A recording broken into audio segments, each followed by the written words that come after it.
C'est une nappe souterraine qui a parti à un moment donné, qui a décollé. Puis ça a ouvert le chemin, puis ça a ouvert aussi les maisons. Et c'est là que ça a commencé à débouler.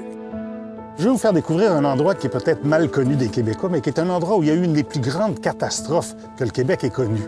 Le 4 mai 1971, pendant une partie finale de hockey entre les Canadiens et les Blackhawks de Chicago, la ville de Saint-Jean-Vianney va être rayée de la carte. On dirait qu'on se promène dans une forêt, mais je veux dire, ça ressemblait pas du tout à ça. Non, pas du tout, pas du tout. Tout un sinistre, là. Ça prenait une force hydraulique et épouvantable pour réussir à débloquer le sol, puis tasser une rue, puis tasser une maison, là. Moi, j'étais chez moi. On écoutait la joute de hockey comme tout le monde. Le téléphone a sonné. À un moment donné, il criait, il y a des maisons qui tombent, puis il y a des personnes à l'intérieur. Puis là, à un moment donné, j'étais un moment, j'ai passé le téléphone à ma mère. Là, elle a appelé, elle a dit, les enfants, on s'en va immédiatement. Puis elle a dit à mon frère que les maisons tombaient. On voyait rien, c'était une brume, ça entendait les poteaux qui tombaient, ça faisait un bruit d'enfer, là. Le monde partait les voitures, mais foutait le camp, là.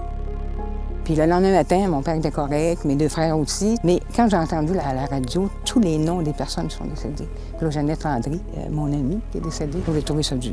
Avec les glissements de terrain, c'est un peu comme pour les tremblements de terre, très difficile à prédire. On peut déterminer le contexte général qui va être favorable à un glissement de terrain. Mais on ne peut pas prédire qu'il va se produire à telle date. Faut pas oublier que ce secteur-là, il y a à peu près 100 ans, les gens de la pêche, ici, là, il y avait un lac. Fait que, qu'on se loue pas la tête, là, c'est l'eau qui est rentrée dans le fond. Imaginez, Saint-Jean-Vianney se trouve à peu près à 2 km dans cette direction-là. La coulée de boue, les maisons, les gens, malheureusement, à l'intérieur des maisons, ont dévalé dans cette petite vallée, sont venus se fracasser contre un pont. Il y avait un pont ici qui n'est absolument plus là. On en retrouve un morceau dans le milieu du Saguenay et on peut le voir parce qu'on est à marée basse.